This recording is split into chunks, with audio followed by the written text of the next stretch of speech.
여러분 혹시 창세기 50장 중에서 가장 긴 챕터, 가장 긴 장이 어느 장인지 아십니까? 아마 대부분의 사람들이 한 번도 생각하지 못한 질문을 제가 한 것 같습니다. 근데 저는 이 창세기를 많이 연구하고 또 이렇게 나누다 보니까 창세기 읽을 때마다 굉장히 길다고 생각한 장이 있었거든요. 그게 바로 오늘 본문 24장입니다. 24장은 67절. 아브라함이 자기 아들 이삭을 위해서 아내를 찾는 이 사건을 하나님께서 67절이라는 아주 긴 장을 통해서 기록해 하신 거죠. 그런데 여러분, 창조가 굉장히 중요하지 않습니까? 창조에 대한 말씀이 창세기 1장, 2장인데 이거 다 합쳐도 50절밖에 되지 않아요. 그런데 하나님께서 왜 이 아브라함이 이삭을 위해서 아내를 구하는 이 사건을 이렇게 자세하게 기록하게 하셨을까? 그런데 한 줄 이렇게 할 수 있지 않습니까? 아브라함이 자기 아들 이삭을 위하여 가나안 땅에서 아내를 구하지 않고 하란에 가서 구하였더라, 뭐 이렇게 말할 수 있는데 왜 이렇게 장황하게 24장 67절이라는 많은 분량을 할애해서 아브라함이 이삭을 위해서 아내를 구한 사건을 기록했을까? 제가 이 하나님의 말씀이 이렇게 깊이 열리자 할 때는 좀 지루하다는 생각했거든요. 그런데 하나님의 말씀이 열리고 나니까 왜 하나님께서 이렇게 하시는지 알겠더라고요. 하나님께서는 이 모든 말씀을 예수 그리스도를 통해서 우리를 구원하신 하나님의 구원 계획을 계시하려고 기록하셨습니다. 그렇기 때문에 이 장은 그렇게 중요한 것이죠. 왜냐하면 하나님은 인류 역사 가운데서 자기 아들을 위하여 신부를 예배하고 계십니다. 바로 이 아브라함이 하나님의 모형이고 아브라함이 보내신 이 종이 바로 성령 하나님이시죠. 이삭은 물론 예수 그리스도시고 종이 나와서 찾아온 이 르브가는 바로 신부인 우리인 것입니다. 우리에 대한 이야기인 거죠. 인류의 모든 역사를 통해 하고 계신 일을 바로 이 24장 말씀을 통해 하나님은 우리에게 계시하기 원하셨던 것입니다. 그래서 이 말씀이 너무나도 중요합니다. 우리는 오늘날 세상에 돌아가는 여러 가지 일들을 보면서 주님이 다시 오실 때가 임박했다는 것을 알 수 있습니다. 그래서 우리는 우리 자신을 이렇게 질문해 봐야 됩니다. 나는 신랑이신 주님을 맞이할 준비가 되었나? 나는 혼인잔치가 시작될 때 그 혼인잔치에 들어갈 준비가 되었는지, 혼인잔치 입을 생화풀을 준비했는지 여러분 자신에게 정직하게 물어보셔야 돼요. 그냥 귀찮다고 넘어갈 일 아닙니다. 지금 내가 바쁜 일도 많은데 뭐 예수 믿으니까 천국 가겠지, 그렇게 적당하게 넘어갈 일이 아니죠. 왜? 우리의 영혼은 너무나 중요합니다. 우리의 영혼을, 생명을 잃어버리고 난 다음에 온천하를 여러분들이 가지고 있는들 그게 무슨 유익이 되겠습니까? 온천을 얻고도 생화포 준비하지 못해서 혼인잔치에 들어가지 못한다면, 주님 오셨을 때 준비가 되지 않아서 들림받지 못한다면 우리가 땅에서 그렇게 몸부림치면서 취한 이 세상의 것들이 무슨 유익이 있겠습니까? 우리에게 가장 중요한 것은 우리의 영혼입니다. 우리 영혼이 하나님 나라에 들어가서 하나님과 함께 영원히 사는 것입니다. 그런 의미에서 오늘 말씀을 통해서 나의 영적인 현주소가 된지 다시 한번 점검하고 정신을 차리고 깨어나서 주님 오실 길을 준비하는 저와 여러분 되기를 주님을 축복합니다. 먼저 이런 질문을 던지며 시작했으면 좋겠습니다. 하나님은 도대체 인류 역사를 통해 무슨 일을 하고 계십니까? 우리는 세상에서 부름을 받아서 하나님의 특별한 목적으로 선택을 받은 거룩한 성도입니다. 즉 우리는 세상 사람과 달리 이제는 우리를 위해서 사는 존재가 아니라 우리를 창조하시고 또 예수 안에서 구원하신 하나님의 뜻을 이루려고 존재하는 그런 바로 하나님의 사람들이죠. 그런데 우리가 도대체 하나님께서 무슨 일을 하고 있는지도 모르고 우리끼리 모여가지고 열심히 뭔가를 하고 있다면, 하나님의 뜻도 알지 못하고 하나님을 위해서 열심히 내면 그 일이 오히려 하나님께 걸림돌이 되고 하나님을 대적하는 일이 됩니다. 그게 바로 바울이 주님 만나기 전에 자기 생각대로 하나님을 섬기며 열심히 냈을 때 일어난 일이죠. 그래서 우리가 하나님이 무슨 일을 하고 계시는지 알면서 그 하나님의 일에 헌신하는 일이 굉장히 중요합니다. 하나님은 인류 역사 가운데서 바로 오늘 주제와 관련해서 말씀드린다면 자기 아들 예수 그리스도를 위해서 신부를 예배하는 일을 하고 계십니다. 인간의 역사는 사람들이 그냥 살다 보니까 그냥 자연스럽게 생긴 인간의 역사 아니죠. 우리가 영어로 역사를 history라고 말하는데 바로 그분의 스토리입니다. His story. His story. 바로 인류 역사는 그분의 역사입니다. 그분은 바로 첫사람 아담의 시대로부터 시작해서 둘째 사람 주님이 다시 오실 그때까지 자기 아들을 위하여 신부를 예배하는 이 일을 하고 계십니다. 이 인간의 지혜로 생각하면 어린이 동화에 나오는 이야기 같지만 그러나 하나님의 성령을 통해 보면 이것이 바로 성경에 계시하고 있는 핵심적인 메시지인 것입니다. 하나님이 하시는 일. 성경은 바로 이런 하나님의 계획을 반복해서 보여주는데 그러나 성령이 열어주지 않으시면 그냥 또 하나의 스토리로 읽어 나올 수밖에 없죠. 구약에 있는 이야기들, 신약에 또 주님이 하신 말씀들, 사도들이 했던 말들을 성령의 빛이 아니면은 이런 시각으로 볼 수가 없습니다. 그냥 또 하나의 스토리예요. 예를 들면 하나님께서 아담을 창조하시고 아담에게 땅에 있는 모든 만물을 맡겨주시면 다스리게 하시고 그런데 아담은 혼자서 이것을 감당할 수 없을 걸 보면서 아담에서 돕는 밑을 만드신 이야기 그냥 우리가 스토리로 이야기로 그냥 지나갈 수 있죠. 그러나 이제는 모든 성경은 예수 그리스도에 대한 계시입니다. 예수 그리스도를 통해서 어떻게 하나님께서 하나님 나라를 이루어 가시는지 하나님의 구원 계획을 보여주는 계시란 말입니다. 그 빛을 통해 보면 여기도 바로 우리를 향하신 하나님의 계획이 보입니다. 바로 아담은 예수 그리스도의 모형이죠. 하나님께서 아담에게 만물을 맡겨주시고 다스리게 하신 것처럼 이제 하나님 나라 완성되면 이 모든 만물 이제는 하늘과 땅이 하나 된 통일된 이 하나님 나라를 누구에게 맡기시고 계획하셨습니까?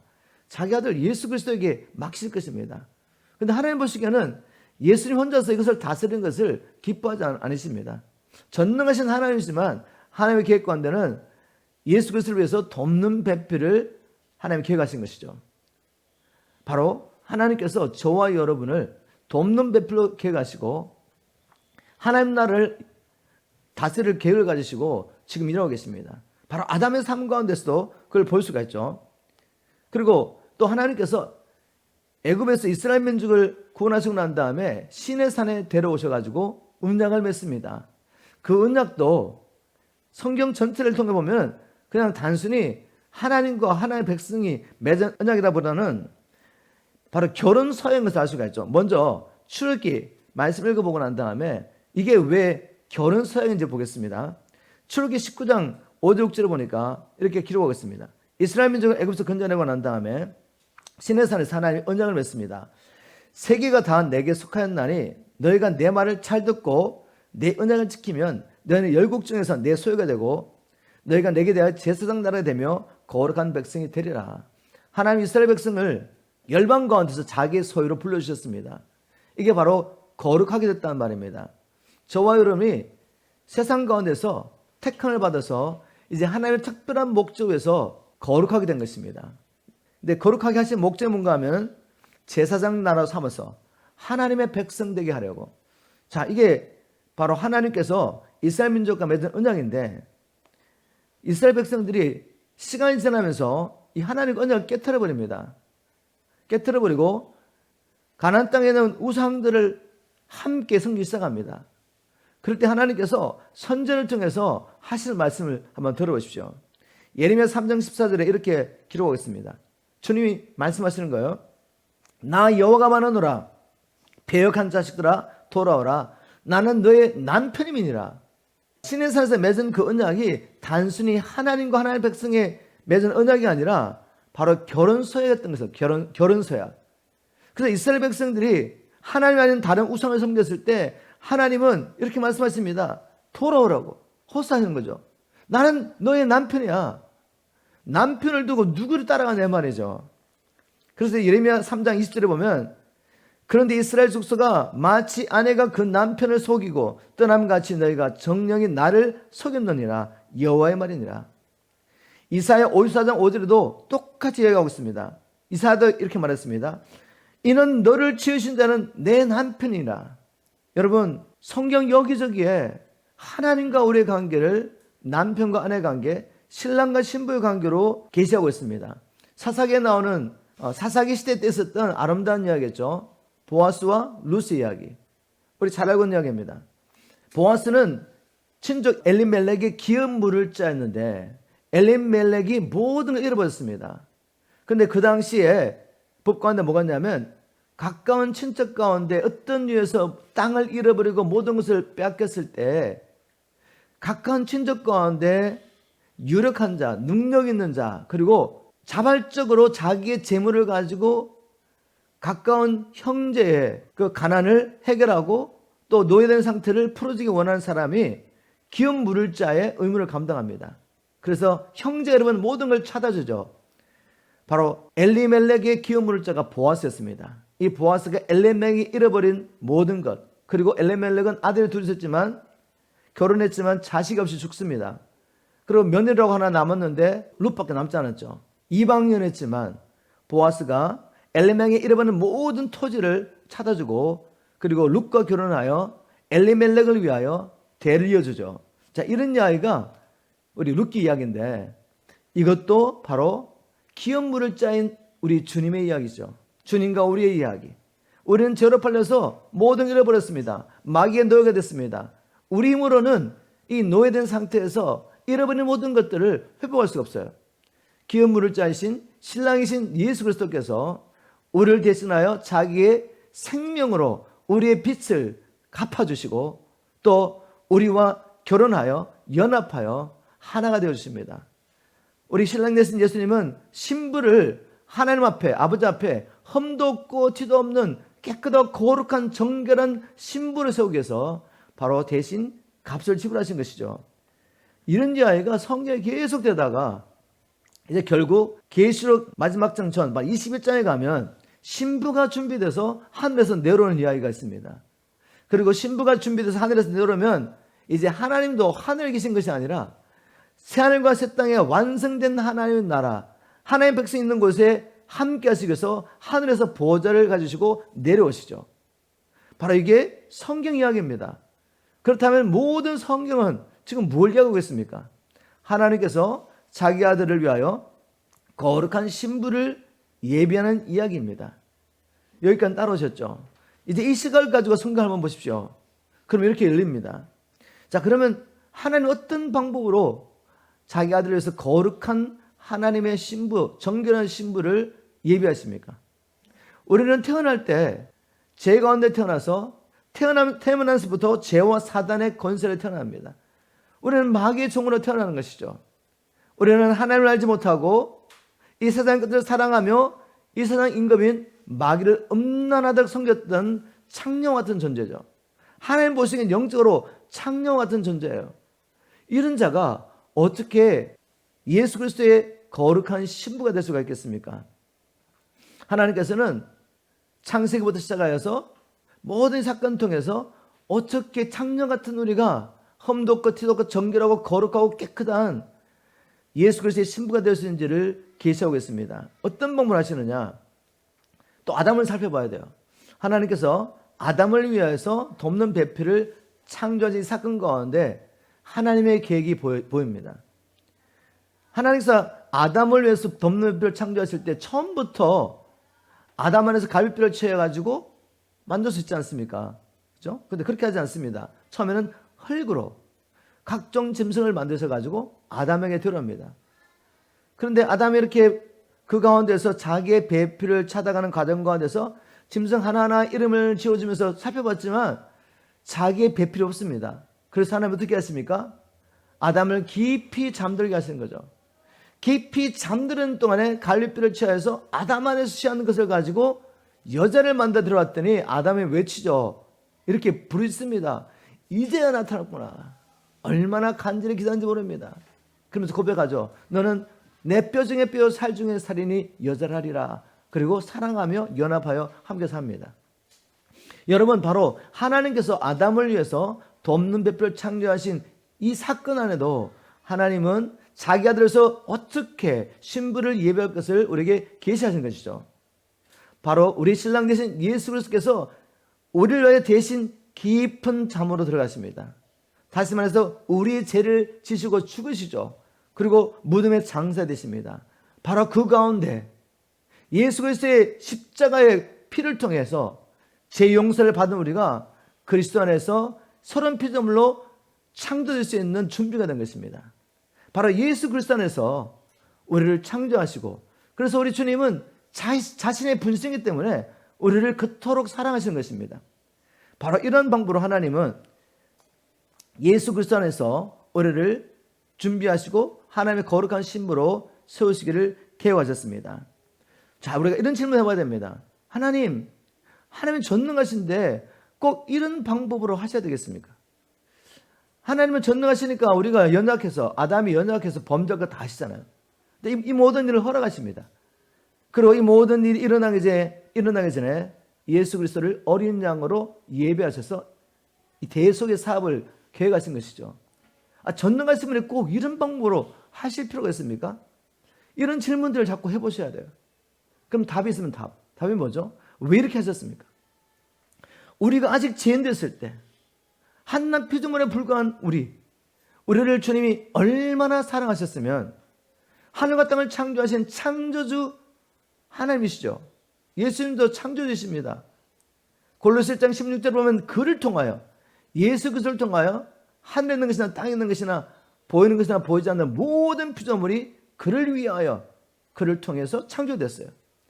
이런 하나님을 우리와 똑같은 혈과 육을 가진 인간의 몸으로 보내셔서 죄가 없이 깨끗한 그분을 우리의 죄를 용서하시기 위해서 피를 쏟게 하시며 십자가에 돌아가시게 만드는 겁니다. 온갖 모욕을 다 받고 자기가 창조하는 땅에 왔는데 이 피조물들 알아보지 못하고 모독하고 침뱉고 그런 수치를 당하면서 돌아가시게 하시는 거죠. 누구를 위해서? 저와 여러분의 죄를 용서하시고 우리를 아버지 앞에 흠도 끝도 없는 깨끗한 거룩한 신부로 세우려고. 여러분 이야기가 하도 많이 들어가지고 그냥 그런가 보다 생각하시지만 성령의 계시를 통해 이게 깨달아지면 하나님의 사랑이 우리에게 부어지면 어떻게 되겠습니까? 우리는 바울처럼 살 수밖에 없습니다. 그리스도의 사랑에 붙잡혀가지고 이제는 이 목숨이 1000개, 10,000개라도 나를 사랑해서 생명 주신 그 창조자 하나님 예수 그리스도를 위해서 쏟아부으면서 우리가 그분을 쫓아갈 수밖에 없는 것입니다. 문제는 계시의 문제예요. 계시 문제. 성령의 계시를 통해 이게 깨달아지면 우리는 하나님의 사랑이 우리 안에 부음받기 때문에 자발적으로 하나님에서 생명을 드리며 하나님을 섬기시는 것입니다. 그래서 예수님이 뭐라고 말씀하셨습니까? 요한복음 14장 23절에 보면 너희가 나를 사랑하면 내 말을 지킬 것이다 라고 말했습니다. 이게 하나님께서 자기의 백성을 일으키는 방법, 하나님께서 아들 예수 그리스도를 위해서 거룩한 신부를 일으켜서 그 신부로 하여금 생명 바쳐서 오직 신랑이신 예수님만 사랑하며 따라가게 만드는 방법이었습니다. 이게 복음이에요. 복음. 이 복음이 우리에게 열어져야 합니다. 목사인 저도 얼마나 이 말씀을 많이 연구하고 선포하겠어요. 그렇지만 이게 사람의 지식으로 남아있으면 능력으로 나타나지 않습니다. 성령의 계시를 통해 깨달아지면 이 사랑이 우리를 이끌어가는 것이죠. 예전에 우리가 육신의 정욕과 세상의 유혹이 우리를 이끌어갔다면 이제는 이 사랑이 우리를 사로잡고 포로로 삼고 우리를 하여금 생명 바쳐 주님을 쫓아가게 만든 겁니다. 주님 외에는 다른 것이 아무것도 보이지 않는 거죠. 여기까지 오게 되기를 주님으로 축복합니다. 우리 주님께서, 하나님께서 아들 예수 그리스도에서 신부를 예배하는 방법을 나누면서 예수 그리스도 안에서 우리가 이렇게 징을 받았다. 예수 그리스도의 구속을 통해 그분의 대속을 통해서 그분의 피로 우리가 깨끗함을 받고 새로운 피조물로 징을 받았다는 얘기를 나눴습니다. 그런데 이 구약 성경을 연구해 보면 하나님께서 우리를 구원하시기 위해서 우리를 또 신랑 되신 예수 그리스도의 신부로 준비하기 위해서 예수 그리스도만 보낸다고 말하지 않았거든요. 그리스도를 보낼 뿐만 아니라 또 누구를 보내시죠? 성령을 보내시겠다고 계속 약속하십니다. 여러분 이걸 붙잡으셔야 돼요. 성령님을 보내시겠다고 약속하셨습니다. 왜 예수님께서 십자가에서 이루어진 온전한 구원만으로는 되지 않습니까? 왜 성령이 필요합니까? 이유는 이것입니다. 우리가 사람의 지혜로 아무도 예수 그리스도를 통해서 우리를 구원하신 하나님의 구원 계획을 알 수가 없어요. 사람의 지혜로는 양심적으로 우리가 도덕적인 죄에 대해서는 내가 죄를 지었다고 이렇게 인식할 수 있지만, 진정한 죄가 뭐죠? 진짜 죄가 무엇입니까? 우리를 창조하신 하나님을 믿지 않는 것입니다. 저와 여러분 한 분 한 분을 향하여 하나님은 놀라운 계획을 가지고 계시거든요.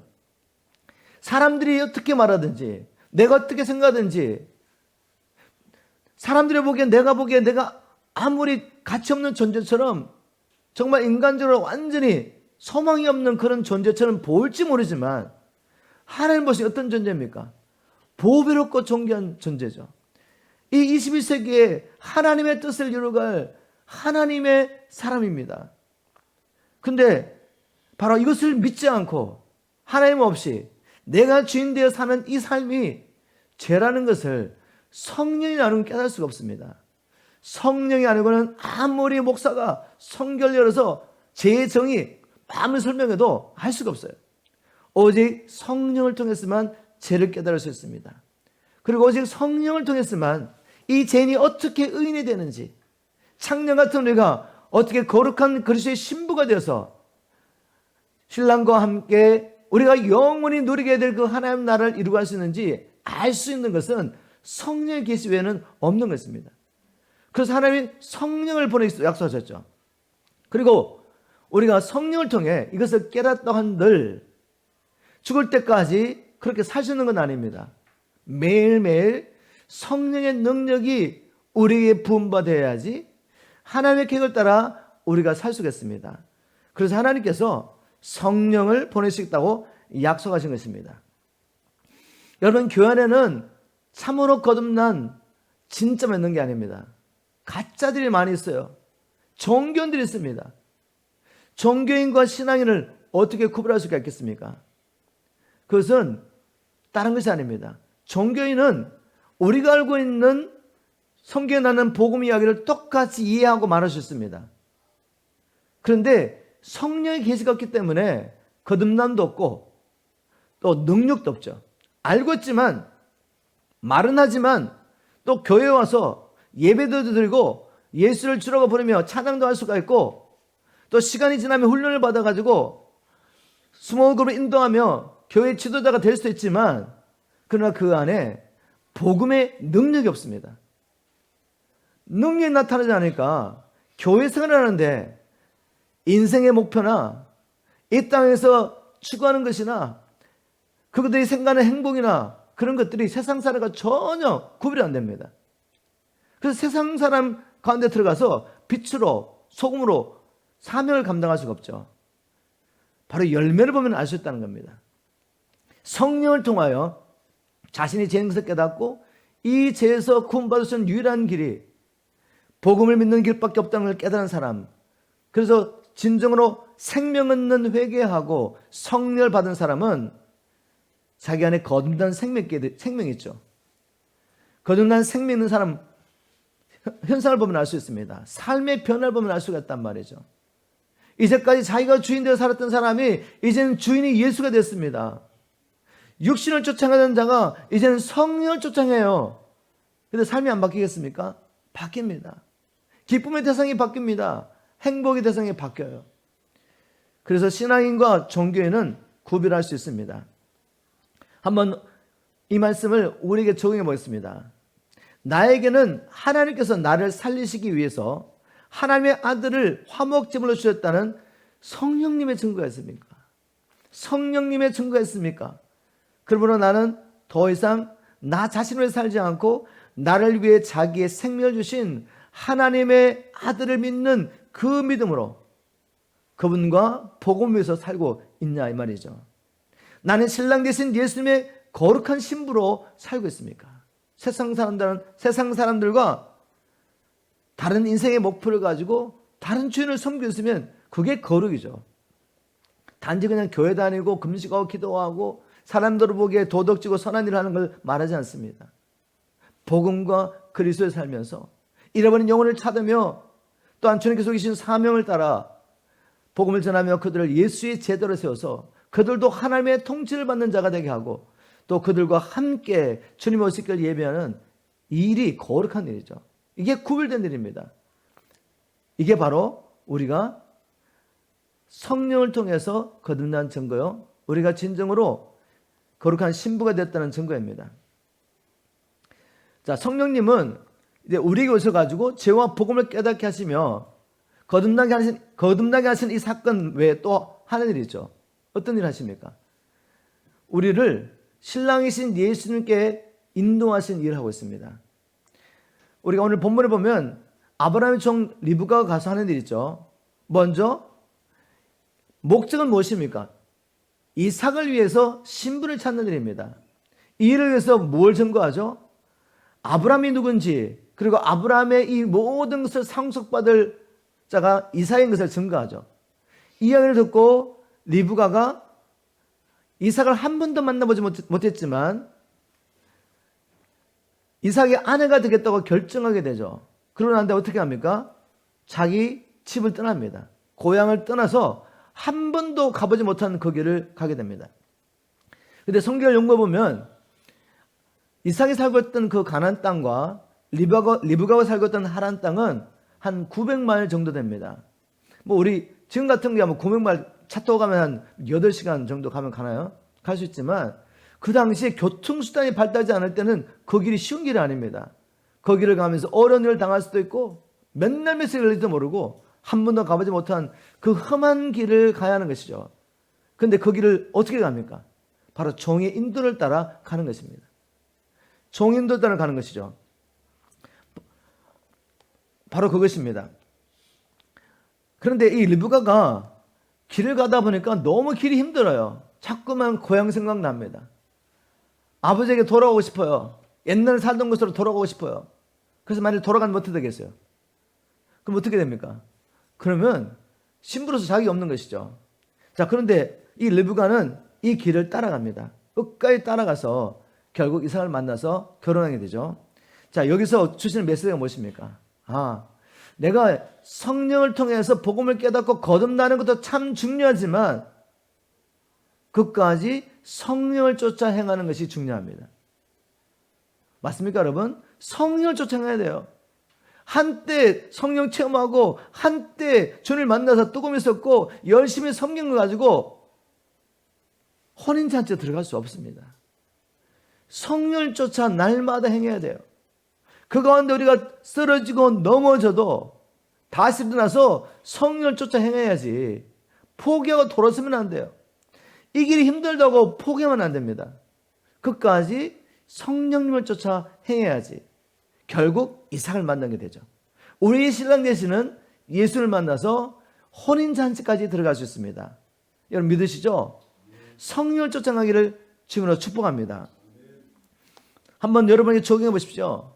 나는 예수 그리스도의 신부가 되기로 결단한 후에 성령을 쫓아 행하고 있습니까?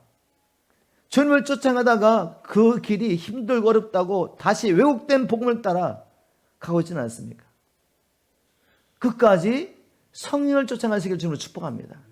하나님이 도와주실 것입니다. 우리가 끝까지 성령을 쫓아가는 일이 왜 이렇게 중요하냐?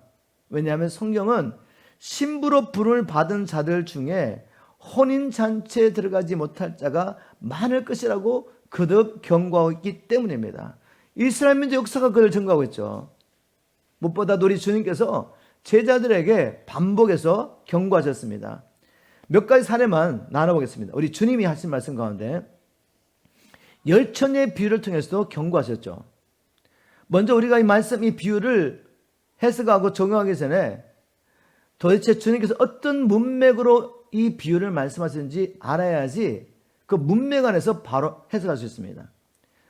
베드로와 요한, 야고보, 안드레가 주님께 나와서 이런 질문을 합니다. 주님, 이 성전이 돌 위에 돌 하나 남지 않고 다 무너질 거라고 말씀하셨는데 언제 일이 있을 것이며 세상 끝에는 어떤 징조도 있겠습니까? 라고 물었죠. 그래서 주님께서 여러 가지 징조를 말씀하십니다. 그리고 주님 말씀하십니다. 이 일 후에 이 모든 일이 끝난 다음에 마지막 징조가 무엇입니까? 해와 달이 어두워지고 별이 땅에 떨어지는 하늘의 징조가 있는 것이죠. 하늘의 징조. 이 징조는 아무도 미스할 수가 없어요. 다 볼 수 있습니다. 온 세상 사람들이 보는 가운데 이제 주님이 오십니다. 나팔 소리와 함께 주님이 오시죠. 그리고 준비된 자들은 하늘로 들림받는 사건이 있을 것입니다. 그러고 난 다음에 주님께서 여러 가지 비유를 하시는 중에 바로 25장에 오면 열천의 비유를 말씀하시는 거죠. 이 문맥 가운데서 이 메시지를 제자들에게 했다는 것을 꼭 기억하세요, 여러분. 제자들이 하셨습니다. 이 징조를 말씀하시고 난 다음에 마태복음 24장 44절에 보면 이러므로 너희도 예배하고 있으나 생각지 않은 때 인자가 오리라. 얘들아, 예배하고 있어. 자기 제자들에게 3년 반 동안 자기를 따라온 제자들에게 얘들아, 예배하고 있으라. 생각지 않은 때에 주님 오신다 라고 말씀하신 후에 비유가 뭐죠? 그 중에 비유가 바로 이 열천의 비유입니다. 25장 2절 3절 4절을 제가 쉬운 말 성경으로 한번 읽어보겠습니다. 열처녀 가운데 다섯은 어리석고 다섯은 슬기로웠다. 어리석은 다섯 처녀들은 등잔을 가지고 있으면서도 기름을 쳐는 것을 잊어버렸다.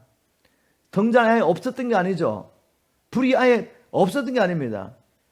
불을 밝히고 있긴 있었는데 등잔도 있고 불도 밝히고 있었습니다. 그런데 나중에 시간이 지나면서 기름을 채우지 않아서 기름을 준비하지 않아서 나중에는 꺼진 겁니다. 어리석은 처녀 등잔을 가지고 있으면서도 기름을 채우는 일을 잊어버렸다. 4절에 보니까 하지만 슬기로운 다섯 처녀들은 등잔에 기름을 가득 채우고 가지고 있었다. 자, 이런 상황 가운데 한밤중이 됐습니다. 갑자기 신랑이 온다. 어서 나와 맞이하라 라는 소리를 듣게 됩니다. 그래서 신부들이 허겁지겁 이제 등잔을 들고 나가는데 슬기로운 처녀들은 등잔에 기름을 준비해놨지 않습니까? 그래서 불을 밝히고 나갑니다. 그런데 기름이 떨어진 줄 모르고 지내고 있던 이 어리석은 처녀들은 그제서 기름 걸어 나가는 거죠. 그리고 나중에 한참 후에 기름을 사가지고 돌아와서 문을 막 두드립니다. 주님, 주님, 문을 열어주십시오. 여기들이 신랑을 뭐라고 불렀죠? 주님이라고 불렀습니다. 이 어리석은 처녀들이 불신자가 아니에요. 복음으로 거듭나지 않은 자가 아닙니다, 여러분. 이들은 예수를 주라고 부르면서 외칩니다. 주님, 주님, 문 열어주세요. 주님 말씀하십니다. 내가 진정으로 너에게 말한다. 나는 너희를 알지 못한다. 교회 다니면서 주님을 믿는다고 말하면서 또 한때 성령도 체험했던 사람들 가운데 이런 자들이 반드시 있을 것입니다. 왜? 주님이 제자들에게 그것을 경고하셨기 때문에. 여러분, 정신을 차리시길 주님을 축복합니다. 주님께서 이 열천의 비유를 말씀하시고 난 다음에 제자들에게 주고 싶은 메시지가 뭐였죠? 바로 13절에 나오죠. 마태복음 25장 13절 쉬운 말 성경. 그러므로 항상 깨어 있으라. 성도 여러분, 항상 깨어 있으세요. 삶이 힘들고 어렵고 많은 일들이 일어날지라도 그것에 마음 뺏기시면 안 돼요. 그 일을 통해서 오히려 주님께 가십시오. 아, 세상에는 소망이 없구나. 내가 무엇을 살아야 할지 생각하세요, 여러분. 주님 만날 준비하셔야지. 주님 만날 준비. 항상 깨어 있으라. 너희는 인자가 언제 다시 올는지 그 날과 그 시각을 알지 못하기 때문이다. 주님 말씀하십니다. 자, 여기서 결국 기름 준비하지 못해서 혼인잔치에 들어가지 못하고 문이 닫혀버린 이 사람들이 누군지 우리가 말씀을 통해서 살펴봐야죠. 그래야지 우리에게 적용할 수 있습니다. 기름을 준비하지 못한다는 말은 구체적으로 무슨 의미입니까? 기름을 준비하지 못한 사람들, 기름이 말라갔던 사람들은 성령 충만과 말씀 충만을 잃어버렸던 사람입니다. 말씀이 들어와 있었는데 어느 순간에 세상의 염려, 건설, 걱정으로 사라져버려요. 성령께서 내 안에 계시지만 이걸 다 소멸해가지고 이걸 사라져버립니다. 주님 오실 때는 말씀 믿고 사는 것이 아니라 세상 염려에 붙잡혀 살고 있는 것입니다. 성령의 기름 부으심 없으니까 어떻게 됩니까? 하나님의 말씀에 순종할 능력도 없습니다. 그리고 육체를 따라 그냥 세상 사는 거 똑같이 먹고 마시는 일, 시집가고 장가가는 일, 비즈니스 하다가 그냥 준비되지 않은 상태 주님을 만나는 거죠. 여러분, 제가 이 기름을 준비하지 못하는 것을 성령 충만과 말씀 충만이 실패한 사람이라고 이렇게 정의를 내릴 수 있었던 것은 바로 주님 말씀 가운데서 그 이유를 찾을 수 있습니다. 실패한 처녀들이 예수를 뭐라고 불렀죠? 주님, 주님, 문 좀 열어달라고 부탁했죠. 즉 예수 믿는 사람입니다. 예수를 주라고 부르는 사람이죠. 근데 주님이 뭐라고 말씀하셨죠? 나 너희를 도무지 알지 못한다. 여러분, 주님께서 누구에게 나는 너를 도무지 알지 못한다라고 말했죠? 마태복음 7장 21절부터 23절 말씀을 통해서 우리가 발견할 수 있습니다. 마태복음 5장, 6장, 7장은 제자들에게 너희들 이렇게 살아야 한다라고 주신 주님의 매뉴얼입니다.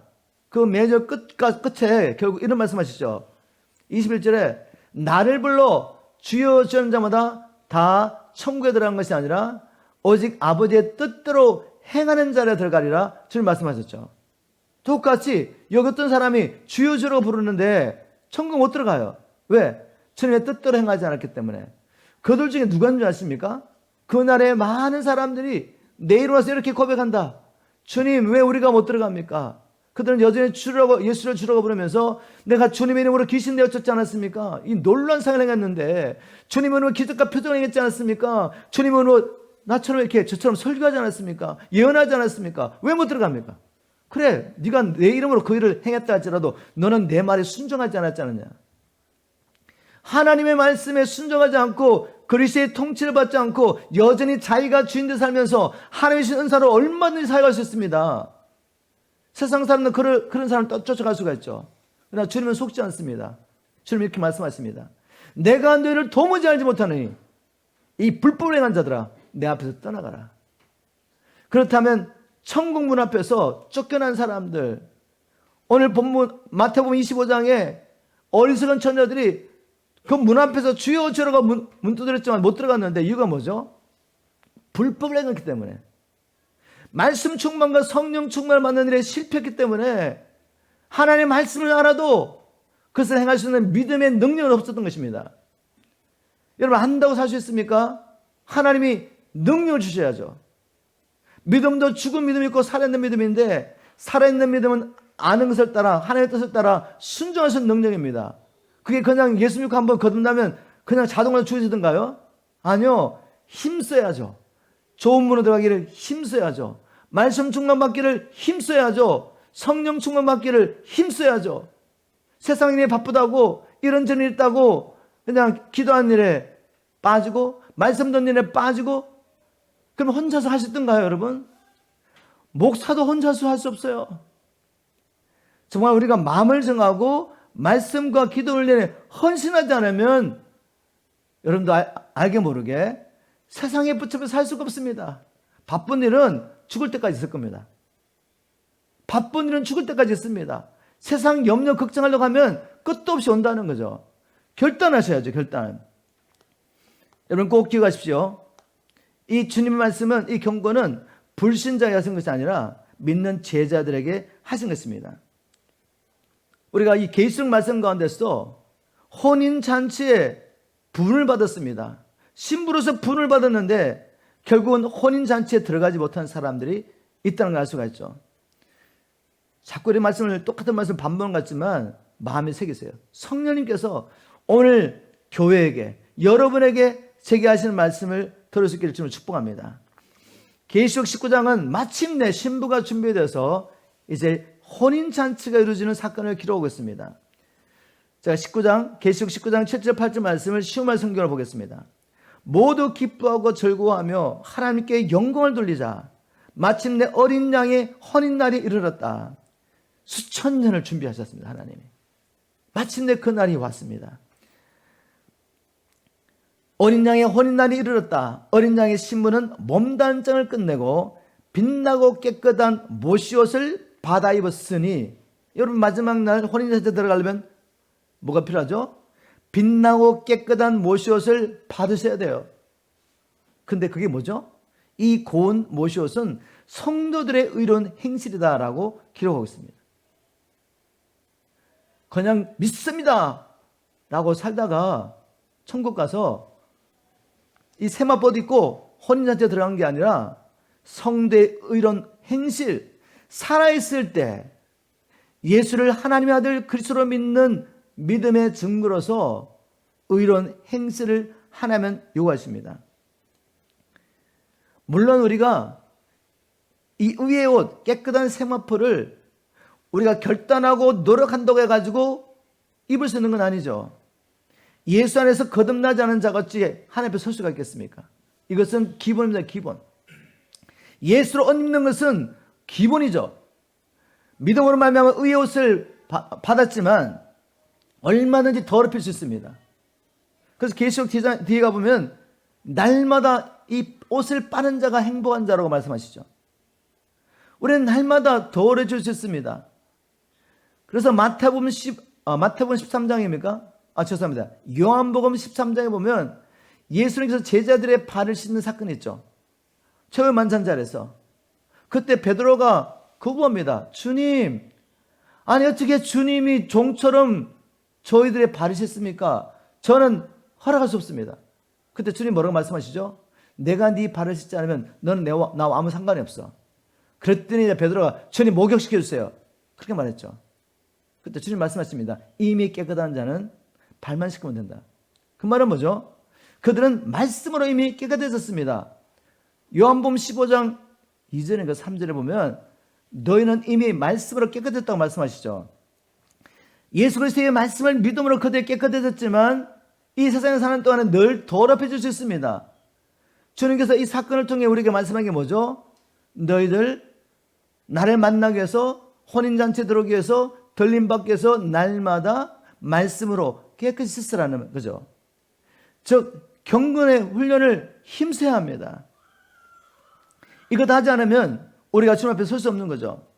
바로 이렇게 날마다 경건을 훈련하면서 하나님께서 주신 말씀을 따라 믿음으로 살게 될 때 이것이 참 믿음의 증거로서 의로운 행실이 됩니다. 성도의 의로운 행실. 이 증거를 보고 주님께서 우리에게 빛나고 깨끗한 세마포를 주시는 것입니다. 이 세마포 받지 않으면 들어갈 수가 없어요. 여러분 다시 한번 강조하지만 저는 지금 우리가 우리 힘과 능력으로 세마포 준비해야 됩니다라는 말을 하는 게 아니에요. 예수 그리스도 안에 있어야 우리가 거듭남을 얻게 되고 의의 옷을 받을 수가 있죠.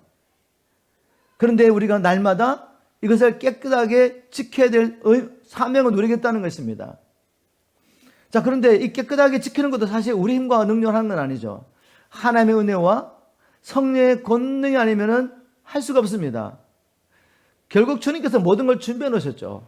그럼에도 불구하고 의지를 가지고 내가 주님이 주신 이 생명과 능력을 따라서 하는 것은 나의 몫, 우리의 몫입니다. 제가 이런 비유를 한번 들어보겠습니다. 창세기 26장에 보면 하나님께서 이 이삭의 가족과 가축을 위해서 모든 물을 준비해 놓습니다. 그런데 이삭의 눈에는 이게 보이잖아요. 이들이 살기 위해서는 우물을 찾아야 됩니다. 그래서 어떻게 합니까? 이삭의 종들을 보내가지고 우물을 막 찾게 합니다. 찾고 찾았는데 찾아 놓으면 또 블레셋 사람이 와가지고 자기 거라고 취해가 버리고 찾아 놓으면 또 블레셋 사람이 와가지고 이거 우리 거야 라고 싸우면서 찾아가 버립니다. 빼앗아 가죠. 그래서 계속해서 우물을 파가는데 결국은 우물을 발견하고 이제 그것을 통해서 물을 마시고 살게 됩니다. 자, 이 비유를 통해 제가 설명하고 싶은 게 있습니다. 하나님께서 이삭의 가족들을 위해서 모든 걸 준비했습니다. 그렇지만 우물을 찾아가는 일은 누가 할 일입니까? 이삭이 해야 할 일이죠. 이삭의 종들이 해야 할 일입니다. 하나님이 그들에게 우물을 찾아갈 수 있는 지혜도 주시고 땅을 팔 수 있는 능력도 다 주셨지만 우물도 다 준비했지만 그렇지만 가만히 있는데 누가 먹여줍니까? 찾아가야죠. 마찬가지죠. 하나님이 우리가 경건하고 거룩하게 살 수 있는 모든 능력과 생명을 예수 안에서 다 주셨습니다.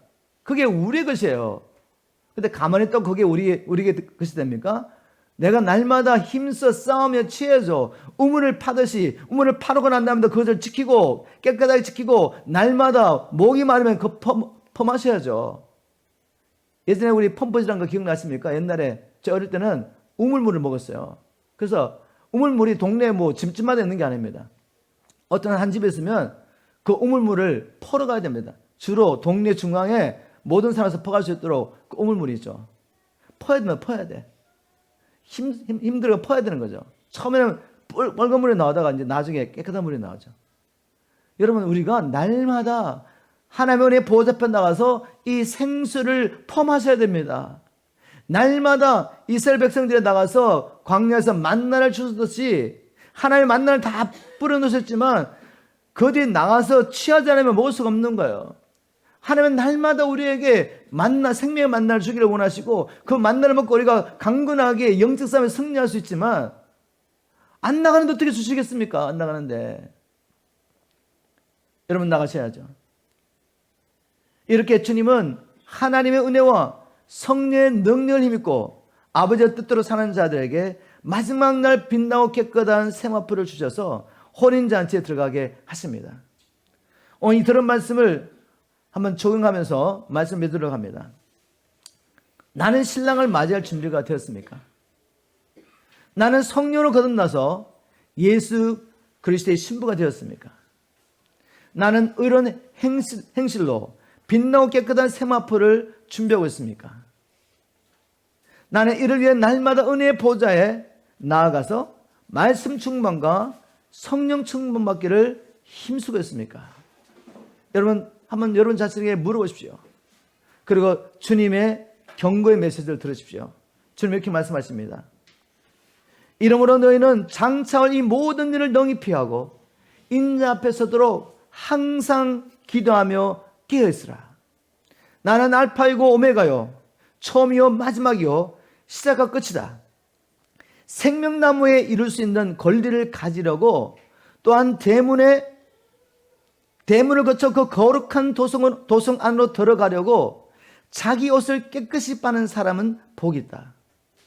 생명나무에 들어갈 수 있는 권리를 얻고 또 하나님의 거룩한 도성에 들어가려고 이 권리를 얻기 위해서 자기 옷을 깨끗이 빠는 사람은 복이 있다고 주님이 말씀하십니다.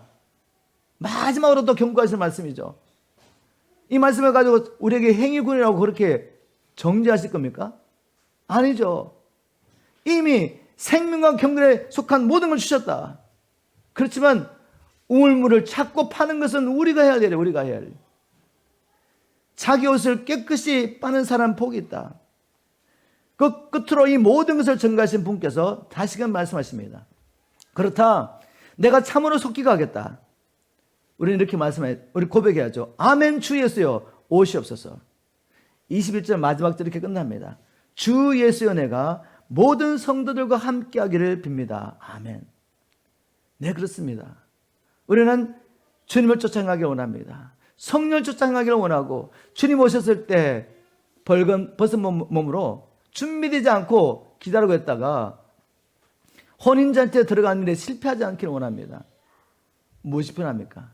주님 우리에게 은혜를 베풀어 주십시오. 그러나 그 은혜는 내가 은혜의 보좌 앞에 믿음으로 나아가야 얻을 수 있습니다. 주님 이 시간 기도합니다. 우리가 이 땅에서 경건하고 거룩하게 살며 하나님의 선한 일에 열심 내다가 하나님 앞에 설 수 있도록 그 은혜를 이 시간 구합니다. 이렇게 날마다 하나님의 은혜를 구하며 주신 사명 감당하며 주님 오시기를 예배하는 저와 여러분 되기를 주님으로 축원합니다.